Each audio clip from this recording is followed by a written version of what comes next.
आपसे पहले बात करना चाहेंगे और मुझे याद है लास्ट टाइम जब हमने बात की थी और मैंने आपसे कहा था नवंबर में रिकॉर्ड इंपोर्ट हुआ है और आपने कहा था अगर हुआ भी है तो दिसंबर में नहीं होगा क्योंकि इतनी डिमांड ही नहीं है और ये नंबर्स हमें देखने होंगे। एंड क्लियरली हमने वो नंबर्स और आपने जो कहा था वो एकदम सच होता हुआ यहाँ पर नजर आया। Thank you Manisha. ये जो आपको हम लोग तब भी बोला है और तब उनके बाद हम लोग खुद हम लोग जाके थोड़ा ड्राइंग बोर्ड में चर्चा भी किया है कैसे ऐसे हो गया है, क्योंकि उसके जरिए टोटल जो गवर्नमेंट के जो पॉलिसी है ना वो डिफरेंशिएट होने वाला था। तो उसी के लिए जब हम ड्राइंग बोर्ड में गया तब हम लोग क्या देखा, इनफैक्ट उसके बाद हम प्रेस में भी हमारा चेयरमैन आके बोल भी दिया कि हम लोग फिर देख रहे हैं, इतना हो नहीं सकता है। तो हमारे चेयरमैन थोड़ा बोल्ड स्टेटमेंट भी दे दिया था at that point of time. ये क्या हुआ है हम लोग टेक्निकली आपको समझाते हैं। मनीषा, आप बहुत दिन से कवर कर रही है, आप यू कैन अंडरस्टैंड। ये जो एसीजेड है ना हमारा कंट्री में फ्री ट्रेड जोन है, उधर पर FTWZ बोला जाता है, free trade warehousing zone. तो हमारा कंट्री में गोल्ड का बहुत ज्यादा डिमांड है ना, तो उसी के लिए जो सप्लायर्स है, फॉरेन सप्लायर्स है, जैसे जेपी मॉर्गन है, स्टैंडर्ड बैंक है, एक्सेट्रा, ये सप्लायर्स FTWZ में गोल्ड को इंपोर्ट करके स्टोर रखता है। तो वो क्या होता है कि एसीजेड का एक बिल ऑफ एंट्री होता है, ACZ bill of entry file करके उधर पर वो स्टोर करते हैं। और वो स्टोरेज का उसका जो आप स्टेटस जो बोलेंगे, स्टेटस वो एग्जैक्टली है, स्विट्जरलैंड में स्टोर्ड है, ये द स्टोर्ड है, एक ही है। वो बेसिकली फ्लोटिंग स्टॉक उधर पर रहते हैं FTWZ में।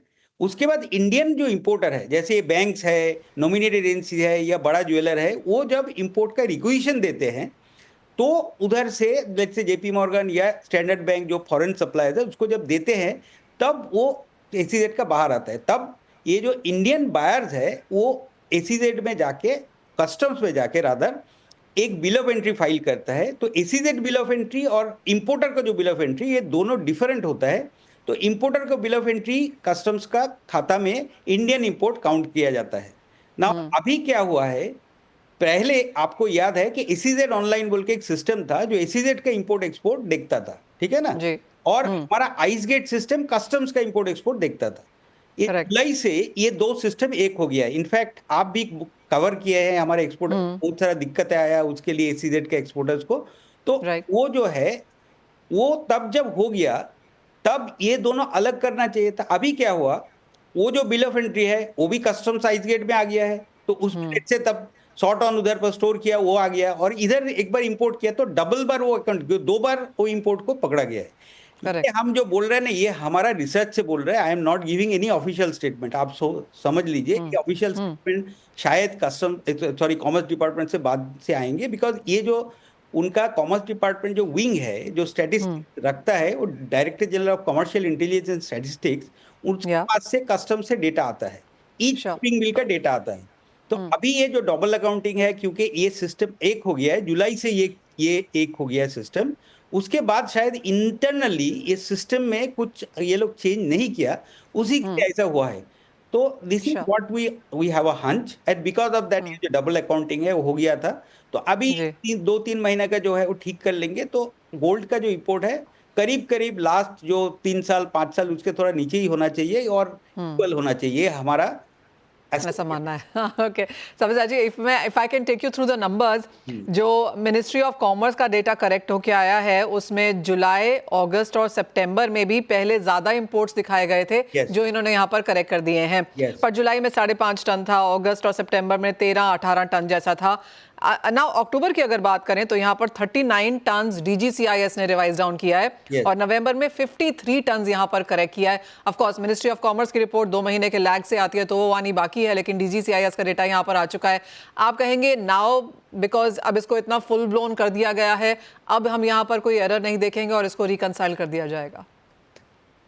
हमारा हिसाब से और भी थोड़ा 1-2-5 टन इधर उधर हो सकता है, क्योंकि still they are reconciling the figure जितना हम या है, बट ठीक है। ये मोर और लेस ये फिगर लेके चल सकते हैं। और आप ये फिगर का जो ट्रेंड आप देखेंगे, जो प्रीवियस ट्रेंड है उसके साथ ये एक ही रह गया है, क्योंकि जो फेस्टिव सीजन का पहले सबसे ज्यादा जो इंपोर्ट होता है, और गोल्ड आप रेगुलर रिपोर्ट करते हैं तब भी हम बोला था गोल्ड का थोड़ा रेट जब कम होता है तो थोड़ा ज्यादा इंपोर्ट होता है। तो बेस्ड ऑन दैट ये जो अभी जो फिगर आ रहा है हम लोग के हिसाब से मोर और लेस ये जो है हुआ है, असल जो फिगर है उसका नजदीकी होगा या करेक्ट होगा। अच्छा, ये तो ऑफ कोर्स यहाँ पर गोल्ड की बात हुई, जिसमें थैंक यू फॉर क्लैरिटी देने के लिए कि क्या रीज़न है कि यहाँ पर हमने ये गलती आते हुए देखी है, और ऑफ कोर्स उसे रिकंसाइल अभी भी यहाँ पे किया जा रहा है। साथ ही साथ एक बाजार को और भी चिंता है, और ये चिंता नवंबर से है, जब हमने वो रॉन्ग नंबर्स आते हुए देखे थे कि अरे इतना ज़्यादा इम्पोर्ट हो गया, उसका इफेक्ट करंट अकाउंट डेफिसिट पे आया, और फिर ये बात हुई कि क्या इसको रिव्यू किया जाएगा, जो इम्पोर्ट ड्यूटी यहाँ पर सरकार ने काटी है। क्या वो कंसर्न्स अब हम सोच सकते हैं कि नहीं है? इस बजट से आप क्या एक्सपेक्ट कर रहे हैं? देखिए मनीषा जी, ये बजट में हमारा ये बिफोर ये सब जो करेक्शन हुआ है उसके पहले ही हम लोग जब बजट प्री बजट मीटिंग में फाइनेंस मिनिस्टर के साथ मिला, तो हम लोग का सबसे बड़ा यही डिमांड था कि आप जो ये बहुत एकदम पॉजिटिव स्टेप जो लिया है last year, reducing the import duty, वो बरकरार रहना चाहिए, क्योंकि उसके लिए जो इकोनॉमी में गोल्ड का जो योगदान है वो बहुत बढ़िया है। हम लोग सब जानते हैं कि ये जो स्टडी अभी एक रिसेंट एक डेलॉयट का स्टडी हम देख रहा था, उसमें जो बोला है कि ये 140 टू 160 बिलियन डॉलर्स तक हमारा डोमेस्टिक इंडस्ट्री जो गोल्ड ज्वेलरी का इंडस्ट्री है वो पहुंच सकता है बाई 2030।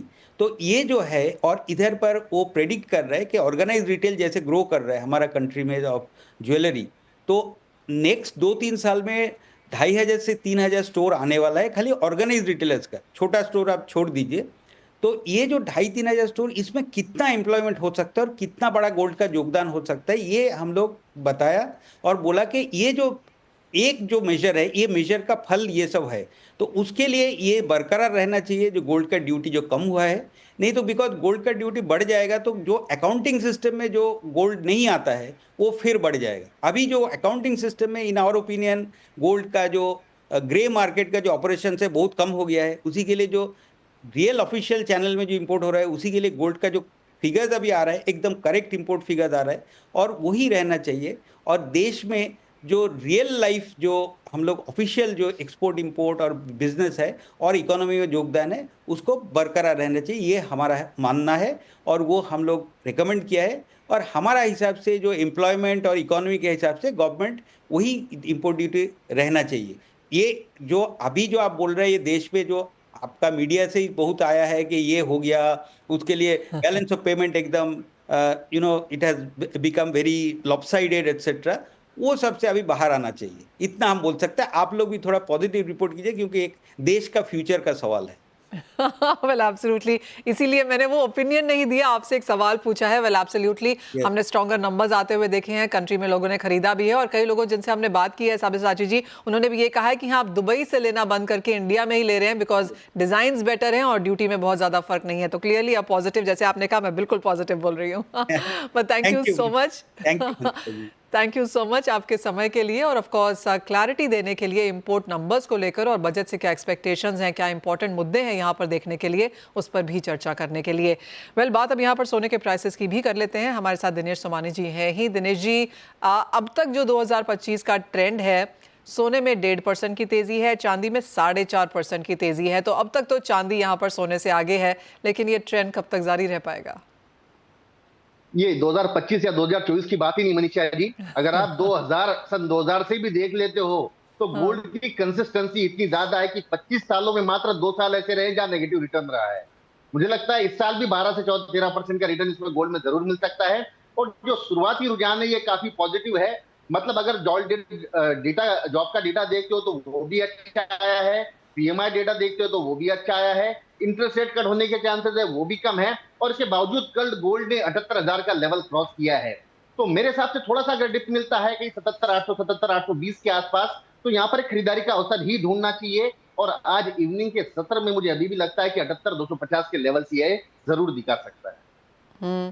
साथ ही साथ मेटल